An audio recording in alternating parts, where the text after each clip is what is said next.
I was on signals watch when dominant Santhar struck the human liaison officer. The liaison, a woman slate, carrying a data slate, had been standing at the docking threshold of Transit Lock 4, presenting the colony's counter-proposal on resettlement boundaries. She had been speaking for perhaps 4 minutes. Santhar let her finish, considered the slate for the space of 2 breaths, and then drove the flat of his secondary manipulator across her face hard enough to crack the collar of her pressure suit. She fell. The slate skittered across the deck plating and stopped against the lock seam. None of us moved. On my board, 47 Keth-Vaari warships held position in a staggered intercept arc above the colony's single approach corridor, their weapons charged to ready state, the math of the situation entirely clear. The colony had 1,100 registered inhabitants. 3 were Earth origin. The resettlement directive had the Council's seal. This was a show of authority, the oldest tool in the Keth-Vaari repertoire, precise as surgery. You demonstrate the weight of the thing, and the smaller party recalibrates. Santhar turned back toward the command rail, the question settled in his mind. The woman on the deck picked up the data slate. She stood up. She wiped her mouth on her sleeve, looked at the smear, and walked back through Transit Lock 4 without a word. Santhar watched her go. I logged the incident as a standard authority demonstration. My board showed nothing unusual. I moved on to the next signal in the queue. 14 minutes later, Senior Sensor Watch Orvinkaz called my name from across the room. Save Transit Lock 4, exterior approach. I pulled the feed. One figure on the approach corridor. The corridor was a pressurized tube, 300 meters of it running from the colony's outer hull to the command vessel's lower docking ring. Maintenance access, no weapons hardpoints, no vehicle lane. The figure was walking, not toward the transit lock, away from the colony, toward us. I ran an ID query. The biometric return came back in 1.3 seconds. Liaison Representative Keth-Vaari, Earth origin, Tellus 7 Class 13 Deathworld designation. The same woman. Her medical telemetry, which the suit broadcast on an open channel as standard safety protocol, showed a resting heart rate of 61 beats per standard unit. Respiratory rate unremarkable. The fracture sensors on her suit collar registered a hairline stress fracture in her jaw. She was walking at a consistent pace of roughly 4 kilometers per standard hour. Her hands were empty. "Is she armed?" Santhar asked without turning around. His tone was the same tone one uses when asking for a navigation correction. "No armament detected," Orvinkaz said. "No handheld weapons. No armor beyond the standard pressure suit. Hail the colony. Tell them to recall her." The colony responded in 17 seconds. Their senior administrator, a Vethian named Sarathvel, said she had already left, they had not sent her, and they did not know what she intended. His voice carried a register I had learned to associate with a particular kind of alarm, not the alarm of an enemy, but of someone watching a door swing open that they had no key for. Santhar dispatched an interdiction drone. The drone was a standard corridor control unit, a flat disk, half a meter across, faster than a walking pace by a factor of 6. It moved into the corridor, positioned itself in the approach lane, and broadcast the standard blockade tone at 110 decibels, a sound that causes pain in 37 cataloged species. Keth-Vaari stopped. She looked at the drone.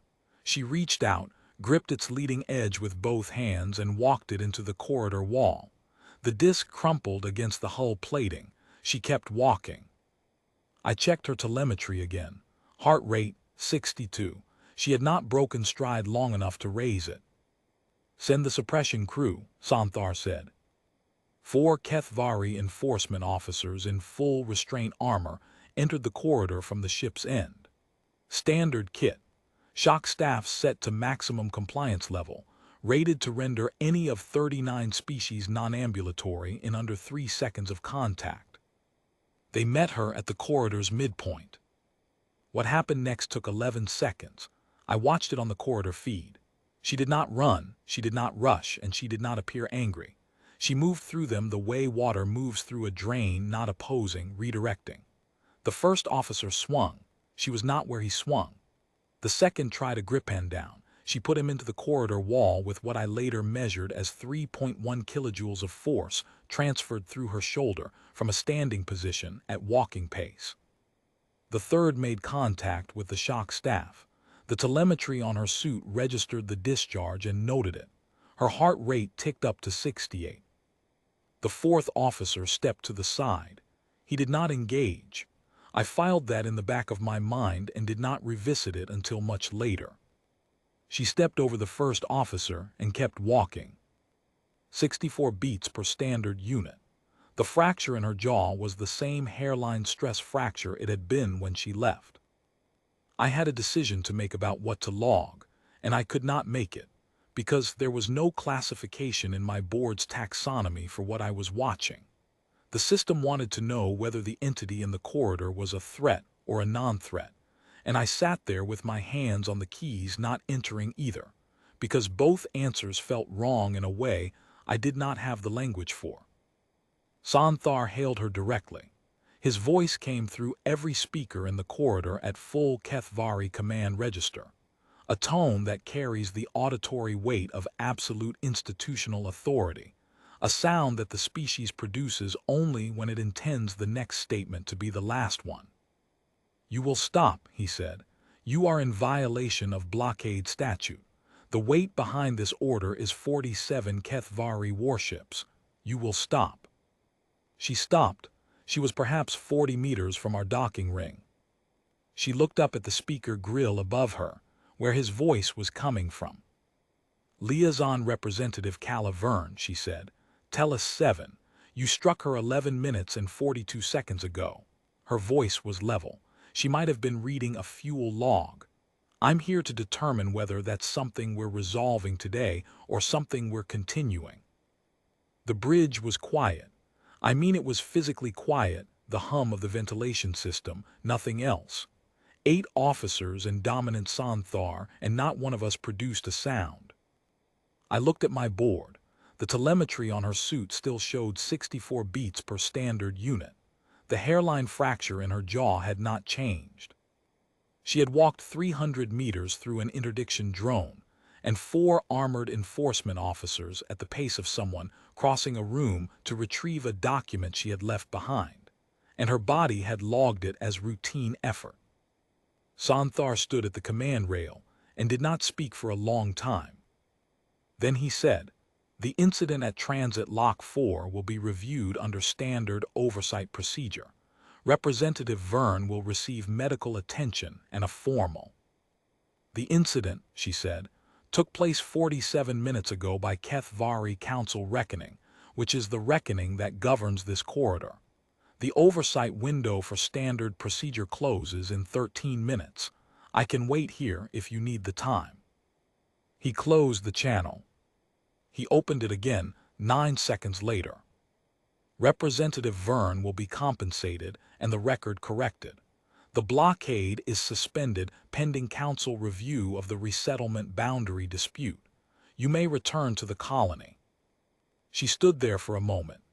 Then she turned and walked back the way she had come, past the crumpled interdiction drone, past the enforcement officers sitting against the corridor wall, at the same unhurried pace she had maintained through the entire 300 meters.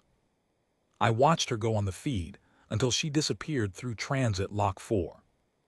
On my board, the 47 Keth-Vaari warships began standing down from ready state, one by one, the way a light source dims when you draw it back from what it was illuminating.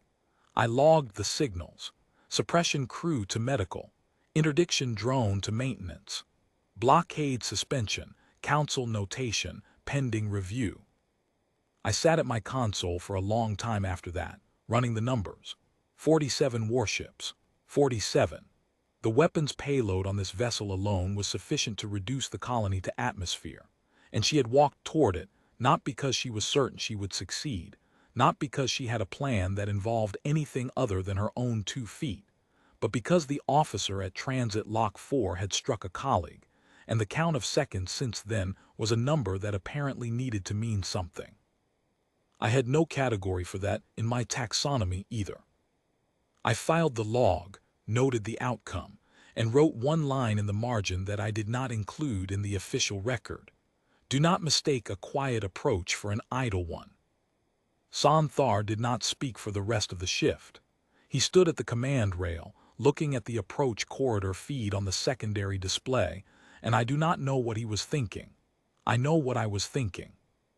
The math had been entirely clear at the beginning. The weight of 47 warships against one small colony. I had simply been doing it in the wrong units.